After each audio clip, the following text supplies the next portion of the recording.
What's up guys, Tim with Kitchen and Craft here, and today I'm gonna show you how to make a Neapolitan style pizza made with a sourdough starter. Now, there's two awesome things about this recipe. One, it's only a 24-hour dough, so you're not waiting 3 or 4 days for your dough to be ready to bake. And two, it doesn't require any refrigerator space because this fermentation takes place all at room temperature. I also want to mention that this is a collaboration with Charlie over at The Regular Chef. He's got an awesome channel and some kick-ass recipes. He's making a Detroit-style pizza made with a sourdough starter too, so definitely go check out his pizza when you're done watching my video. Okay, we gotta make some dough. I've got 445 grams of room temp water here. I'm just gonna add that to my mixing bowl. All right, this, my friends, is Oscar. This is my mature sourdough starter. He gets grouchy when he doesn't get fed, but right now he's pretty fat and happy. Now I need 50 grams of Oscar in the bowl here. That's really all you need. Oh, look at that. All right. Oops. Perfect. 50 on the nose. Nice. All right. And then I'm going to stir the starter into the water just to break it up a little bit. Yeah, that looks good. All right, now for some flour. I'm going to add 700 grams of 00 flour. Here we go, perfect. That's 700 grams on the nose again. And for the last ingredient, I've got 25 grams of kosher salt. There. I'm just gonna give this a little bit of a stir, just to kind of get the mixture going. Okay, perfect. Yeah, this looks great. We don't need the scale anymore. Let's get this out of here. But what I do need is my stand mixer. And that's right over here. Now, if you don't have a stand mixer, you can totally do this by hand, but I've got this baby and I'm gonna use it. All right, I'm gonna mix these ingredients just until the dough comes together. All right, just like that. Now, next step is I'm gonna take this dough hook off and I'm gonna let this flour rest for about 20 minutes covered up. Just like that. Now, what this step does, it sort of kicks off gluten formation, okay? It reduces the amount of time that you have to knead the dough, and it helps add additional structure into the finished dough. All right, this is what the dough looks like after about 20 minutes. Back on the mixer, and we're gonna knead this dough for, I don't know, a good solid 10 minutes. Essentially, we're just gonna knock the snot out of this dough until it is super smooth in texture.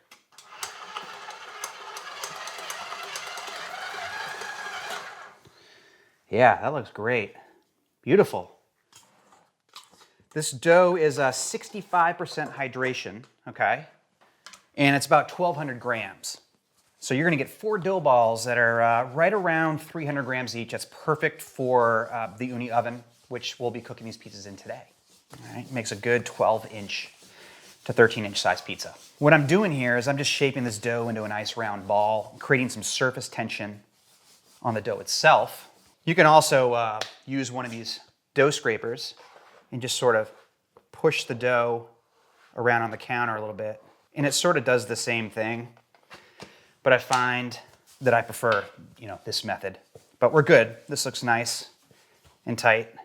So I'm gonna grab a lightly greased bowl and I'm just gonna place this dough ball in the bowl. And I'm gonna cover it up again, and I'm gonna let this rest at room temp on my counter overnight, all right? Pretend it's the next morning, or at least 12 hours later. The dough looks like this. Hasn't quite doubled in size, but trust me, there's a lot of activity going on here. So I'm gonna divide it into 4 pieces.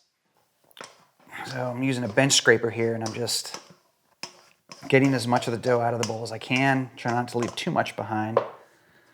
There. I'm gonna cut my dough into 4 pieces. Equal size pieces.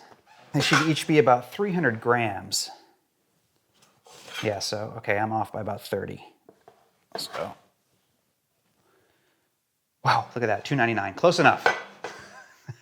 So I'm gonna put a wet cloth over 3 of the dough balls. I'm gonna take this one here, and I'm gonna roll it into a ball, nice tight ball, just like I did with the larger dough ball yesterday. Wink, wink. Just like that. Oh, look at that. There's definitely activity. Yay. Yeah, so here we go. We got one. I'm going to do this to the other 3 dough balls. All right, that looks good. Now, I've got 4 bowls here. They're lightly greased. And I'm just going to put each dough ball in its own bowl, or its own container, rather. Just like this, and slap a lid on each bowl. We're going to let these sit out, again at room temperature, for another 8 to 12 hours, okay? So just over here, forget about them until you're ready to bake pizza. Fast forward 8 to 12 hours, and this is what your dough should look like, okay? You can see that the yeast have done their job. The dough has risen. It smells slightly sour, slightly alcoholic, kind of. Yeah, it smells fantastic. Let's bake some pizza. I'm gonna start with a little bench flour, okay? This is a 50-50 blend of semolina and 00. That looks good. Then I'm gonna dump one of these dough balls out onto the counter, just like that. A little bit more bench flour on top. We don't want anything to stick, okay? That looks good. I'm gonna start by pressing from the center out to form the outer crust. That's how I make or stretch my pizza, how I form the outer crust. And I'm just gonna work my way around and then start from the center and push out again, work my way around. Yeah, looks good. Now I'm gonna flip the dough over. And you need a bench scraper, or you might need a bench scraper for this, just in case the dough stuck a little bit. I'm not trying to use a tremendous amount of bench flour here. I'm trying to limit that, so. Okay, we're gonna get to a point where you're gonna need to stretch the dough with your knuckles. So just use your knuckles, like fists, like you're gonna box here, and let gravity do most of the work, but you're gonna do some gentle stretching just around the outer perimeter of the dough, just like this. That looks pretty good. Yeah, it's a good diameter. Let's add some mozzarella. I'd say maybe 3-4 ounces, the absolute most. All right, now I'm gonna add some shaved Brussels sprouts that have been tossed in some garlic oil. Does that sound good? Sounds pretty damn good to me.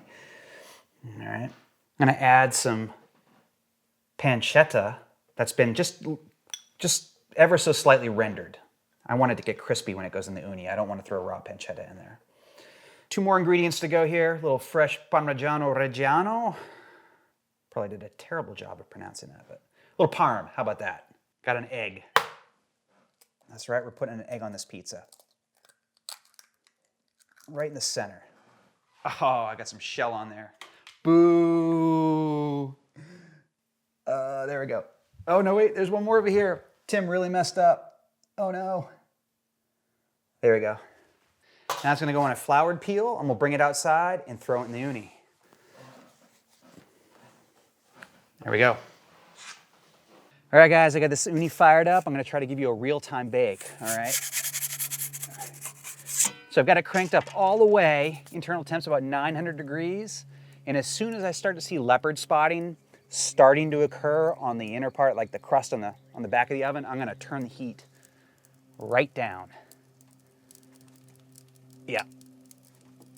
It's just starting to rise. Yep, I see some in the back there. So I'm gonna kick this heat down. I'm gonna kick it down about, I don't know, 65% or so. Stone temp is about 825, 830 degrees Fahrenheit. And as soon as I can rotate this pizza, I'm gonna do so, because I don't want the crust on the inside to burn. You can see that? Yeah, it's already starting to catch a little too much color there. Yeah, looks good though. I mean, yeah, good looking pizza. So you can see maybe there's a little too much color here. I'm all right with that. Some people may not like that. I don't know. It's all good though. Pizza, it's gonna taste great. This pizza's gonna taste really good. All right. Another rotation. Just like that.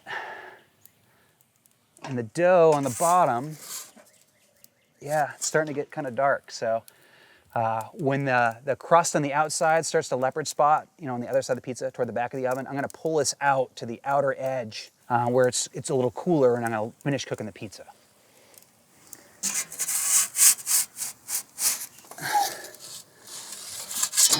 you kind of have to play with the temperature a little bit.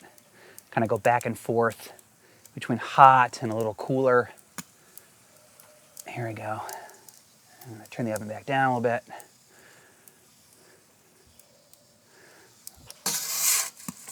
How are we looking? Pizza's, yeah, look at that. That's looking pretty good. Yeah, I'm getting there. Cheese on top's melting. This egg's looking pretty good.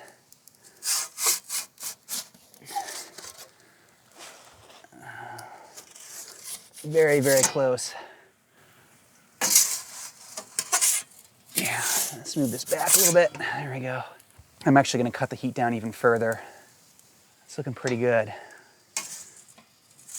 All right, guys, I think we're ready to bring her in. Yeah. Let's go check it out inside, huh? You guys can make fun of this pizza cutter all you want. I love it.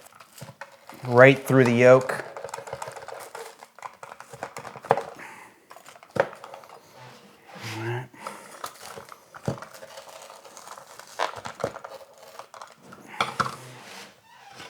Oh, oh my God. Look at that. Bottom crust. Here we go.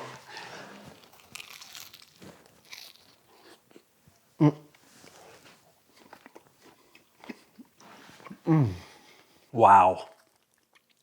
That's really, really freaking good. It's still hot, but delicious. Yeah, and I'm folding the pizza. You guys can make fun of me all you want. It's fine. I don't care. Flavor combinations off the charts. I'm dripping everywhere, but who cares? The dough is fantastic. It's got a little bit of chew. It's got a lot of flavor, which is great. That room temperature fermentation just has a, I don't know, has a different flavor than cold temp fermentation. This is sour, but it's not like a super sour like you get with cold temp fermentation because of all of that extra bacteria that's forming. I'm gonna cook a margarita now. I'll show you another pizza. How about that? Let's do it.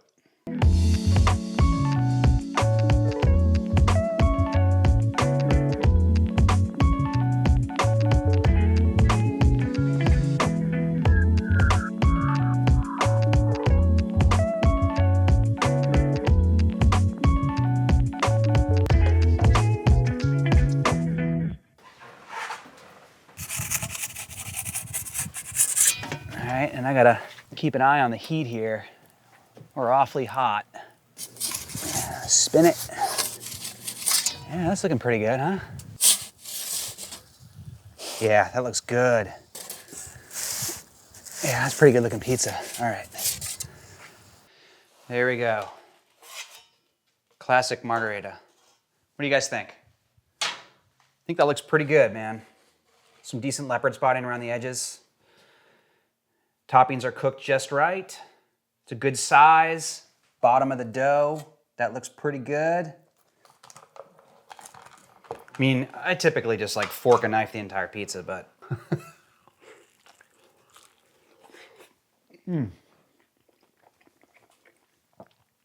My hands are a mess, but it was delicious and it was worth it. I mean, it's hard to beat the flavors of a classic margherita, right? That's it. You got two pizzas to choose from. Hopefully I gave you some ideas on the first one there, that specialty pie. If you enjoyed the video, please look at some of my other videos too. I'll link to some popular pizza videos. There'll be a link in the upper right-hand side. And definitely take a look at Charlie's video. Please go check out his channel and his Detroit-style pizza video. You're not gonna wanna miss that. Thanks for watching. Catch you guys next time.